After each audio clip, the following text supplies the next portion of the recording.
Hey guys, just want to say hey this morning and talk to you about encouragement. Sorry, I got the sniffles.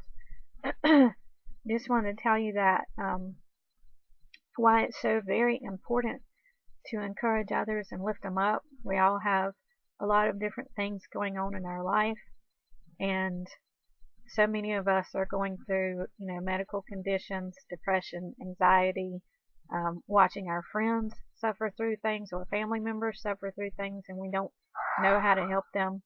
But the best way that we can always help is to encourage them and lift them up and absolutely pray for them.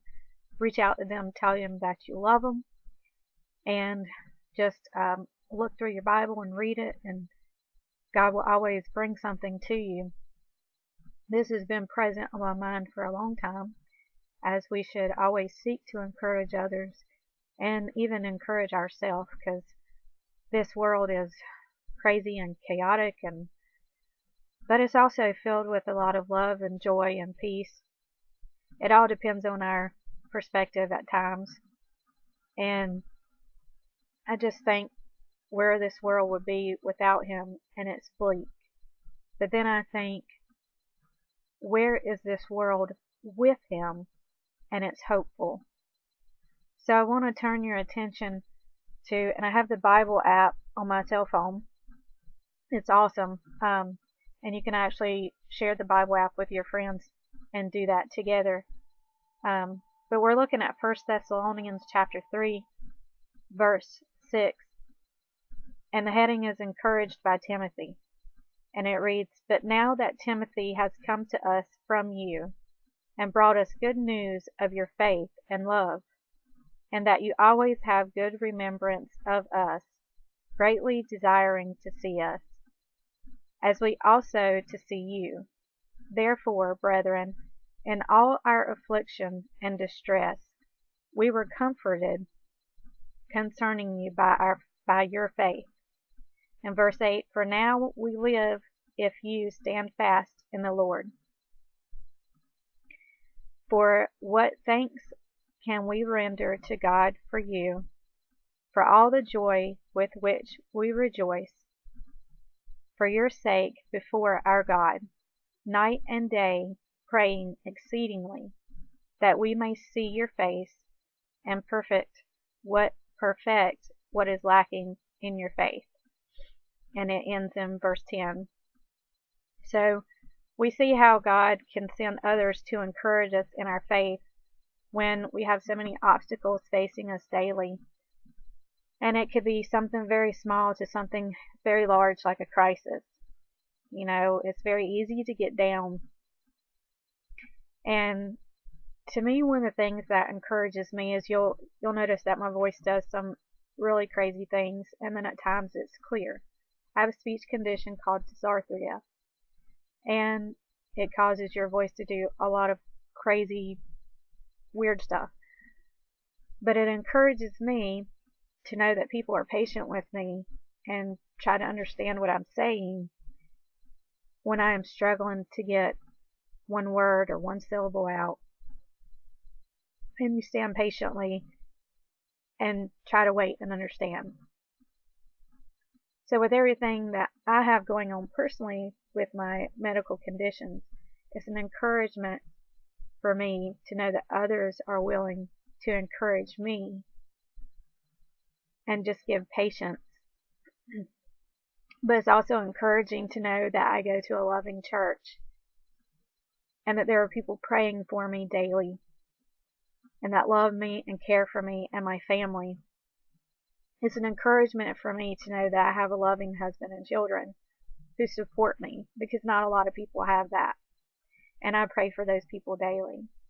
I pray for the people that have lost their loved ones and miss them so dearly. I pray for the people that have family members that they can't be in contact with often for various reasons. And if you need prayer, please contact me and I will pray for you. You don't even have to give me specifics, because God knows your specifics. I'll just put your name on my list. And if you'll put my name on your list, that would be an encouragement to me. But I want you to remember that perspective is a lot in life. And I struggle with that daily. It's really easy to get down and out. But if we look on the positive and we encourage ourselves and we encourage others and we try to look outside of ourselves versus just at our own life, we can look at the people that God has put in our path to encourage us and lift them up. And our family is so grateful for those that choose to encourage us. Just like in the book of 1 Thessalonians, where you see Timothy and the encouragers that are surrounded there. We just challenge you to do that for yourself, for your family, and for others, even strangers. And I know in this day and time it's hard to try to feel comfortable to reach out to strangers, but that's exactly what Jesus calls us to do. It's as easy as saying hey, or smiling, throwing your hand up in a wave, or even just sitting there and praying for that person. Prayer can do so much, and it's so powerful. Don't ever forget that. But you need to be in your Bible daily, and you need to be in prayer daily, and have constant communication with the Father in heaven. We've been very fortunate to be part of a very loving church who has showed us Jesus on earth. And I pray that if you're someone who struggles with finding a good home church, that you keep trying and you keep trying until you find the one that Jesus leads you to. We've been hurt by churches before, but that didn't stop us. We kept searching till we found one that we knew Jesus wanted us at. And don't forget that when you do find a good church home, the devil is going to challenge you. It will try to drive you out of it. But be consistent in your prayer, in your church life, in your Bible reading. And God will keep you in a church that you are meant to be in. He will open up ways for you to serve.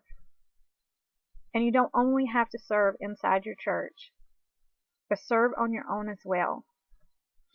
Take the gospel with you wherever you go. Be an encouragement wherever you go.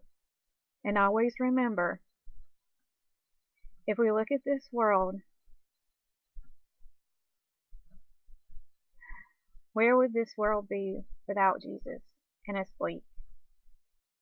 But if we look at this world, where is this world with Jesus? It's hopeful. So I just encourage you to be hopeful and happy today, and encourage somebody, including yourself. Love you guys.